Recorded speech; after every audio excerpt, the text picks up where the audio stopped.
കൊണ്ട് വീട്ടാവശ്യം നടക്കും, മിച്ചമുള്ള ചായക്കടയിലും കൊടുക്കാം. ഓ, അങ്ങനെ ഒരു ഫലിതമുണ്ടല്ലേ? അങ്ങനെ ഒരു ഡയലോഗ്. അല്ലെങ്കിൽ ആശാന്റെ ഡയലോഗാണോ അത്? അല്ല, അല്ല, ആശാൻ തന്നെ ഉണ്ടാക്കിയ ഡയലോഗാണോ? ഉണ്ടാക്കിയതാ. അതാ ചോദിച്ചേ. ഇങ്ങനെ നമുക്ക് പല വാഴയാണെങ്കിൽ പലതരത്തിലുള്ള വാഴ. അതെ അതെ അതെ അതെ അതെ അതെ.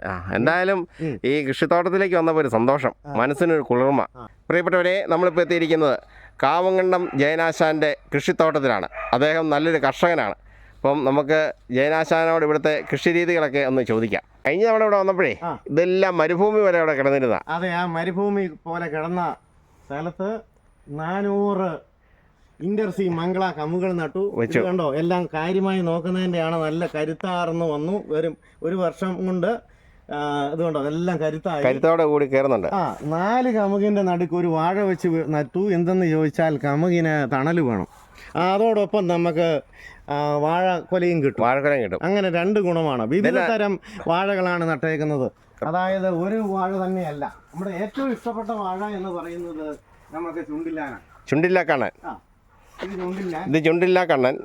ഇത് ചാരപ്പൂവൻ. ഇത് ചാരപ്പൂവൻ ഉണ്ടല്ലേ? ഇത് ചാരപ്പൂവൻ. അത് റോബസ്റ്റ. പിന്നെ ഏത്തനുണ്ട്. ഏത്തനുണ്ട്. വാ, ഏത്തൻ കാണിക്കാം. ഇത് പാളയംകോടനല്ലേ? അത് പാളയംകോടൻ. അത് അപ്പുറത്ത് നിൽക്കുന്ന ഏത്തൻ അല്ലേ? അപ്പുറം നിൽക്കുന്ന ഏത്തൻ. നിൽക്കുന്നത് അത് ചാരപ്പൂവൻ. അപ്പോൾ ഈ വ്യത്യസ്തമായ രീതിയിലുള്ള വാഴ കൃഷിയും ഉണ്ടല്ലേ? അല്ലാണ്ട് ഇത് വിൽപ്പനയ്ക്കല്ല. കമുകിനൊരു തണലും. കമുകിന് തണലായിട്ടാണ് നട്ടത്. അതോടൊപ്പം ഇപ്പം നമുക്ക് നല്ലൊരു വരുമാന മാർഗമാണ്. പിന്നെ ഇവിടുന്നൊക്കെ ചുണ്ടില്ലാനും. ഇത് ചുണ്ടില്ലാണോ? അത് ചുണ്ടില്ലാനിന്റെ തുറുവ. അതല്ലേ? നന്നായിട്ട് നിൽക്കുന്നല്ലോ. ഇത് ഏത്തയുടെ തുറുവാണ്. അതിന് ഒപ്പം നിന്ന് ഏത്തകള് ഈ ഭാഗത്തിലാണ്. ഇത് ഏത്ത അല്ലേ? ഇത് ഏത്ത. വീണു. ഇത് കണ്ടോ, ഇതിന്റെ ഇല കോന്തി നിർത്തിയേക്കുന്നു. ഇല വെട്ടി നിർത്തിയിരിക്കുന്നു. ആ കായ്ക്ക് എന്തെങ്കിലും കരുത്തൂറുണ്ടോ? അതിന്റെ ഇല വെട്ടാറായില്ലേ? അതിന്റെ ഇല വെട്ടണേല ഇപ്പം വെട്ടത്തില്ല. ചുണ്ടൊടിക്കാറാകണം. ചുണ്ട് അതായത് മൊത്തം വിടർന്ന് വന്ന് ചുണ്ടൊടിക്കണം അല്ലേ? ചുണ്ടൊടിക്കണം. അപ്പൊ ഈ വാഴയുടെ ചുണ്ടൊടിക്കാറായതല്ലേ? ഇത് ചുണ്ടൊടിക്കാറായില്ല. തുമ്പില് കുഞ്ഞുങ്ങള് ആയിട്ട് ഒരു ഇച്ചിരി ഇങ്ങനെ വരണം. വന്നു കഴിഞ്ഞാൽ ചുണ്ടൊടിക്കലുമായി ഇല നിർത്തിയിട്ട് ബാക്കി ഇലയും കോന്തും അങ്ങനെ ചെയ്യുള്ളൂ. അത് ശരി. അപ്പൊ ഈ വാഴ കൃഷിയൊക്കെ ചെയ്തപ്പോഴേ നല്ല മുടക്കില്ലേ? ഒരു വാഴയ്ക്ക് കൊല വെട്ടി താഴെ ഇറക്കുമ്പോൾ എനിക്ക് മുടക്ക് 70 രൂപയാണ്. അത്രേ ഉള്ളൂ. 700 രൂപ കിട്ടാറുണ്ട്. അതായത് 10 ഇരട്ടി ലാഭം. 1 ലക്ഷം രൂപ മുടക്കിയ ഇപ്പം വില കുറവാണ്. ഇപ്പം 40 രൂപയ്ക്ക് എടുക്കുകയുള്ളൂ. എന്നാൽ തന്നെ 1 ലക്ഷം രൂപ മുടക്കി 7 ലക്ഷം രൂപ ഉണ്ടാക്കാം. അത്രയും ഉണ്ടാക്കാം അല്ലേ? അപ്പം കൃഷി നഷ്ടമൊന്നുമല്ല. ഒരിക്കലും നഷ്ടം. ഈ കാണുന്ന എന്ത് വാഴയത്? നിൽക്കുന്നത് അപ്പുറത്ത് നിൽക്കുന്നത് അത് സുന്ദരി വാഴ. ഇത് ബാലിക പീഡനം നടന്നിട്ടുണ്ട് ഇവിടെ. ഇപ്പം ഇത് കണ്ടോ? അത് ശരി.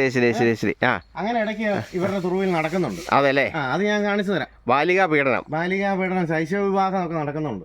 ആശാൻ ഇതെന്ത് വാഴയത്? അത് പൂവൻ. അത് ശരി. ഇപ്പൊ ഒരു 10 ഇനം വാഴയുണ്ട് അല്ലേ? അതായത് നമ്മളെ പല വാഴ കൃഷിയാണ് നല്ലത്. പലതരത്തിൽ നമ്മുടെ വീട്ടാവശ്യവും നടക്കും, മിച്ചമുള്ള അത് ചായക്കടയിലും കൊടുക്കാം. അത് ശരിയാ. ഒരെണ്ണം കൊണ്ട് വീട്ടാവശ്യവും നടക്കും, മിച്ചമുള്ളത് ചായക്കടയിലും കൊടുക്കാന്ന് കേട്ടിട്ടില്ലേ? അങ്ങനെ കേട്ടിട്ടില്ല. ഇതുവരെ കേട്ടിട്ടില്ല? ഇല്ല. ഫലിതം കേട്ടിട്ടില്ല? ഇല്ല.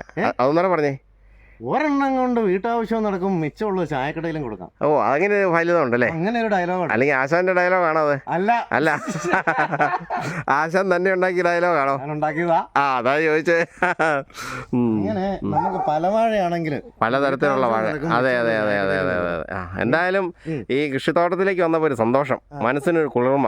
ആശാനെ, കഴിഞ്ഞ തവണ ഞാനിവിടെ വന്നപ്പോഴേ ഈ തെങ്ങയിലൊന്നും ഒരു കായ് പോലും ഇല്ലായിരുന്നു. ഇപ്പം ഈ തെങ്ങയില് ഇപ്പൊ നിറച്ച് കായ്ച്ചിരിക്കുക. തീരെയല്ലാത്ത പോലെ കായ്ച്ചിരിക്കുക.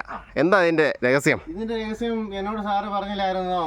അലസനായിട്ടിരിക്കരുത്, പറമ്പിൽ ഇറങ്ങി പണിയണമെന്ന് പറഞ്ഞില്ലായിരുന്നോ? തീർച്ചയായിട്ടും. ഞാൻ തെങ്ങിന് തടവെടുത്ത് വളവിട്ടു 2 തവണ.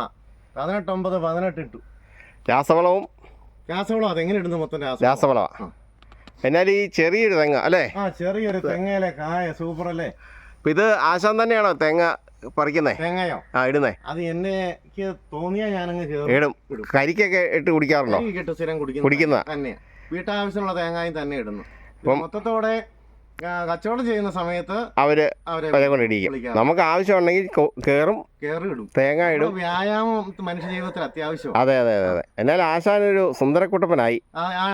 ആ വയറെല്ലാം പോയി, നല്ല സ്ലിമ്മായി.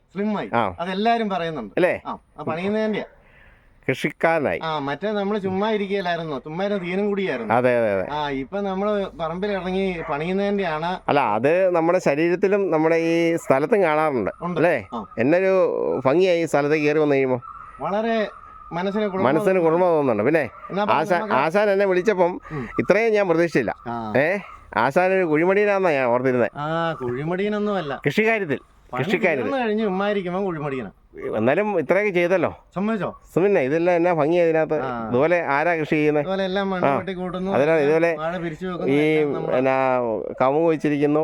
എല്ലാം ദീർഘവീക്ഷണത്തോടെയുള്ള കൃഷികൾ. അതായത് കമുങ്ങിന് വെള്ളലേക്കരുത്, ചൂടിൽ കൊടുക്കരുത്, നന്നായിട്ട് നിൽക്കുക. അല്ലെങ്കിൽ ഈ വാഴ വെച്ച് കഴിയുമ്പോഴും തന്നെ ഇവിടെ ഇതിനകത്തൊരു പൊള്ളൽ ഏക്കിയല്ല. മുമ്പേ പറഞ്ഞ പോലെ കാമുകിന് രക്ഷപ്പെടും, അതോടൊപ്പം നമുക്ക് കൊലയും കിട്ടും. ഒരെണ്ണം കൊണ്ട് വീട്ടാവശ്യം നടക്കും, മിച്ചമുള്ള ചായക്കടയിലും കൊടുക്കാം. അതെ അതെ അതെ. എന്നാലും പക്ഷി കൃഷി ചെയ്യുന്ന പരിപാടിയൊക്കെ നിർത്തി. ഇതെല്ലാം അടിപൊളിയായിരിക്കുന്നു. ഇഷ്ടപ്പെട്ടോ? പിന്നെ ഇഷ്ടപ്പെടാതിരിക്കാൻ പറ്റുമോ? ആശാൻ ഒരു കർഷകനാണെന്ന് തെളിയിച്ചിരിക്കുക. പിന്നെ അത് കൂടാതെ ഇപ്പോൾ അപ്പുറത്തെ പറമ്പിൽ ആ കൊക്കോ നിന്നില്ലേ, ആ കൊക്കോ നിന്നോടത്ത് ഞാനും എൻ്റെ സുഹൃത്തും കൂടെ ചേർന്ന് നല്ല രീതിയിൽ വാഴ കൃഷി ചെയ്തേക്കാണ്. ആണോ? ഈ കൊക്കോ എല്ലാം വെട്ടിക്കളഞ്ഞല്ലേ? കൊക്കോ എല്ലാം വെട്ടി. കടലിനഗാധമാം നീലിമയിൽ, കടലിനഗാധമാം നീലിമയിൽ. ആശാനെ, എന്തോ ഇവിടെ എല്ലാം വാഴ കൃഷി ചെയ്തിരിക്കുക അല്ലേ? ഇത് ഞാനും എൻ്റെ പ്രിയ സുഹൃത്ത് ഇവിടെ ചേലപ്പുറത്ത് സജി, അദ്ദേഹവും കൂടെ കൂടി ഞങ്ങൾ രണ്ടുപേരുടെയും അധ്വാനത്തിന്റെ ഫലമാണിത്. എന്ത് വാഴ ചെയ്ത് വെച്ചിരിക്കുന്നത്? മൊത്തം ഏത്തയാണ്. ഏത്തവാഴ അല്ലേ? കൂടാതെ ഇവിടെ ചേമ്പ് തട്ടുണ്ട്, അതുകൊണ്ട് സാറ് നോക്കി ചവിട്ടണം. ഇത് ടിഷ്യൂ കൾച്ചറാണോ? അല്ല, നമ്മള് പാലായിലും തൊടുപുഴയും പോയി നല്ല കരുത്തുള്ള വാഴക്കന്ന് വാങ്ങിച്ചു നട്ടേക്കുന്നല്ലേ? ഇത് അടിച്ചു നട്ടതല്ലേ? നേരത്തെ കുറച്ച് ടിഷ്യൂ കൾച്ചർ വെച്ചതല്ലേ അവിടെ അല്ലേ? അപ്പുറത്ത് കാണുന്നത് അല്ലേ? അത് കുറേ ടിഷ്യൂ കൾച്ചർ വെച്ചിരുന്നു. ഇതന്നെ ഈ ഈന്ത് വെട്ടി നിർത്തിയിരിക്കുന്നത്. ഈന്തിന്റെ ഇവിടെ വാഴ നടാൻ നേരത്തെ തുടക്കത്തിൽ വാഴയ്ക്ക് നല്ല സൂര്യപ്രകാശം ലഭിച്ചോട്ടെ എന്നുകൊണ്ട് അതിന്റെ ഇല വെട്ടി കിട്ടത് അല്ലേ? അതിനകത്ത് വേറെ ഇല തിളക്കുന്നുണ്ട്. അല്ലാതെ ഒരിക്കലും ഈന്ത് വെട്ടുകയില്ല. കാരണം എന്തെന്ന് ചോദിച്ചാൽ ഈ ഈന്തിന് എത്ര വർഷം പഴക്കം കാണുമെന്ന് സാറിന് അറിയാവോ? അതിന്റെ ഒരു ചുറ്റും ഒരു വർഷമല്ലേ? ഒരു വർഷം അല്ലേ? ഞാൻ ഓർമ്മ വെക്കുമ്പോൾ ഈന്ത് അതിന്റെ പകുതിയുണ്ട്. ഒരു 50-100 വർഷമുണ്ട്. ഉണ്ട്. ഒരു 10-75 വർഷമെങ്കിലും കാണും പഴക്കം. കൃത്യം എത്ര നമുക്ക് അറിയാൻ പറ്റും അല്ലേ? ഇത് കായ്ച്ചായിരുന്നോ? ഇത് കായ്ച്ചു. ഇതിന്റെ കുരു വെട്ടി 7 ദിവസം വെള്ളത്തിലിട്ട് അമ്മ ഞങ്ങൾക്ക് പുട്ടുണ്ടാക്കി തരുന്ന. ഓക്കെ. ഇപ്പോൾ ഇന്നൊന്നും ഒരു പറമ്പിലും കാണാനില്ല അല്ലേ? ഇതന്നെ ഈ ഇവിടെ നിന്ന് കൊക്ക വെട്ടിക്കളഞ്ഞതിന്റെ കാര്യം? അതിങ്ങനെ ഞങ്ങൾക്ക് രണ്ടുപേർ കൂടെ തോന്നി, ഒരു തോന്നല് ലാഭമാണ്, മറ്റേ അത് നഷ്ടമാണ്. ഇത് ഒന്നിച്ച് നമുക്ക് വരുമാനം കിട്ടും. അതല്ലേ? ഇതിപ്പോ നട്ടിട്ട് ഇപ്പൊ 1.5 മാസമായി. ഇനി 8-9 മാസം കഴിയുമ്പോൾ ഒന്നിച്ച് കൊലപ്പെട്ടാം. അത് ശരിയാ. അപ്പൊ ഈ കൊക്കോയെ ലാഭകരമല്ലായിരുന്നോ? ലാഭകരമായിരുന്നു. ഇത് മാറി ചെയ്ത് നോക്കണ്ടേ? ഇപ്പം എന്തായാലും ഈ നല്ലൊരു വാഴത്തോട്ടമാകുകയല്ലേ. ഇവിടെ തന്നെ ഈ ലൈറ്റ് ഇട്ടിരിക്കുന്നേ.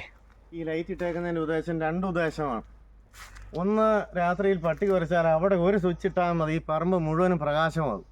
നമുക്ക് ടോർച്ചൊന്നും എടുക്കാതെ ജനലിൽ കൂടെ തന്നെ നമുക്ക് കാണാൻ പറ്റും എന്നാ സംഭവം എന്ന്. പിന്നെ അതിലുപരിയായിട്ട് ഇതിങ്ങനെ എത്ര ബൾബ് പിടിപ്പിച്ചിട്ടുണ്ട്.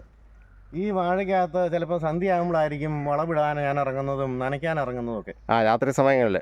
അപ്പോൾ നമുക്ക് വെളിച്ചമുണ്ടെങ്കിൽ വേറെ ടോർച്ച് കൊണ്ടുപോകേണ്ട കാര്യമില്ല. ആവശ്യമില്ല. അതിന് വേണ്ടി ഒരു യഥാർത്ഥ കർഷകനായി. പിന്നെ തീർച്ചയായും നിങ്ങൾ പറഞ്ഞോടെ അലസത മാറി നമ്മൾ നല്ല ശുഷ്കാന്തിയിൽ ഇപ്പൊ കാര്യങ്ങൾ നടത്തുന്നില്ലേ? കർഷകനായ ജയനാശാൻ സ്ലിപ്പുമായില്ലേ? അതെ അതെ അതെ.